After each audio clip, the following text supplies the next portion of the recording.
Hey, I've grown a brain now, so maybe we could have an actual discussion about Libya and Iraq. Really? I would think after I was so effective in my arguments before that you would be hiding under your desk in fear. Yes, I thought you might feel that way. That's why I came back. So are you going to say Obama is awesome again? No, I don't think he's awesome, but I do think he is doing the right thing in Libya. Oh, but you do realize that Bush got congressional approval before going to war in Iraq? Yes, you mentioned that. And I know Obama didn't ask Congress. But I guess you didn't know that President Reagan attacked Libya without asking Congress. Did you support Reagan? Yes, Reagan is awesome. He was an actor, you know. Yes, I know. And what about the 17 UN resolutions about Iraq that I educated you about? Yes, about those, and thanks for educating me. Since you have so much UN expertise, you must know that the UN resolution to attack Iraq was voted down? Yes, you are correct. And the resolution to attack Libya was approved. Yes, you are correct again. But Bush did get 17 resolutions, and Obama only got one, and anyway, Obama is a socialist. That's what really matters. And what do votes matter anyway? Bush is awesome and the US can attack whoever it wants. Yes, I guess votes didn't matter to Bush, but they do matter to Obama. And I guess this makes Obama a socialist? Do you know what socialist means? It means votes don't matter, you know? Yes, of course I do. Let's not talk about socialism anyway. Bush was a leader, and the US can attack whoever it wants. We don't need anyone's approval. Yes, I guess we can. I just wonder why Bush needed those 17 UN resolutions for? I mean, Bush and you seem to think they were important. I guess I don't understand why a smart guy like Bush would go through the trouble of getting 17 UN resolutions if he was going to attack Iraq without the support of the UN anyway?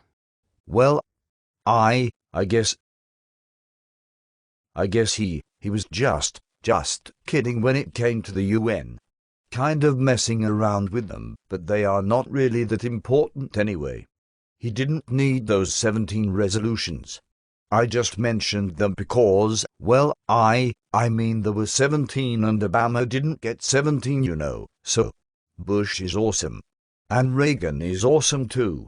And Obama is a socialist, I think. Okay, so in terms of your argument about the UN, the 17 resolutions were really just Bush messing around, and that he didn't need them. But in Libya, the UN passed a resolution authorizing what Obama did. You understand the difference now? Not really. I don't like the UN anyway, and the US doesn't need the UN, so let's stop talking about it. The US can attack whoever it wants. That's what makes us Americans. Really, is that what you think being a true American is about? By the way, are you American? I wasn't sure by your accent.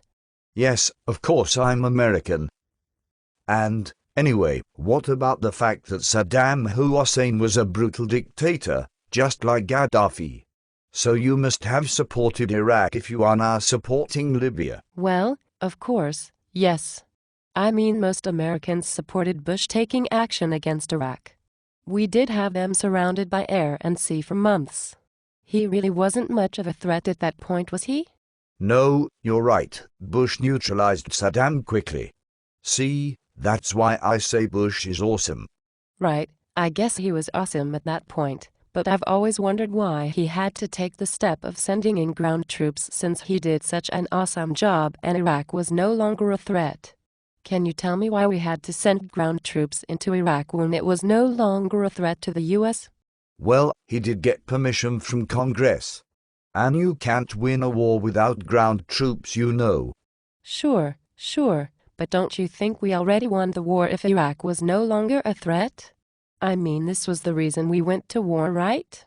I guess. I mean, Bush went in underground because... You realize that more than 5,000 brave soldiers died in the Iraq ground war, don't you? Yes, I know. That's a heavy price to pay for America and its people, don't you think?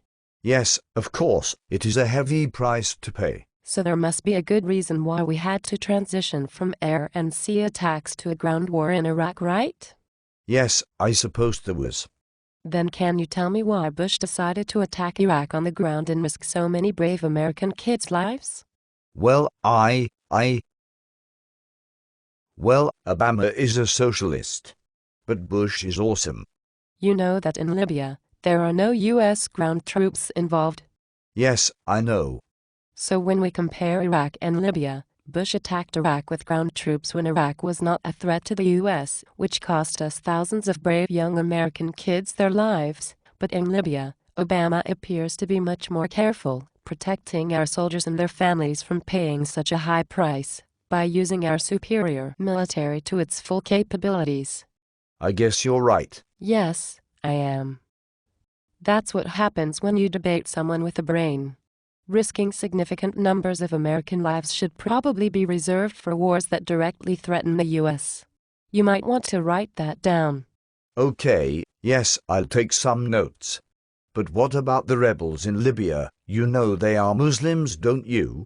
Yes, well, most of the population in Libya is Muslim, so one might expect that to be true. And you know if they win, they'll probably elect a Muslim government. Maybe, but are you saying that we should fight the rebels instead of Gaddafi? Well, it's possible that some of rebels are terrorists. Maybe, but it's actually a fact that Gaddafi is a terrorist dictator. So are you saying that the rebels are better off under a terrorist dictator who has publicly vowed to kill anyone who opposes him? By the way, what part of America do you come from? No, I'm saying... What? Oh, what part of America do I come from?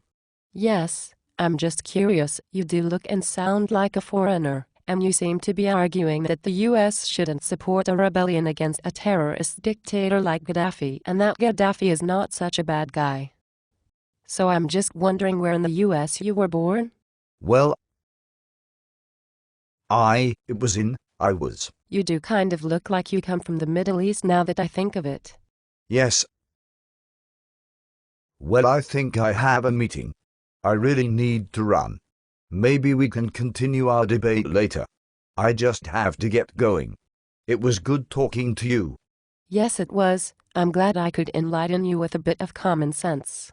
I look forward to any future debates you might want to have. This is kind of fun actually, since you don't really understand much about being American. By the way, what is your name? Sorry, got to run. See you later. That's what I thought. Amazing the guilt that some people still have over their support of the Iraq War. They just can't seem to leave it behind. I guess their conscience gets the best of them.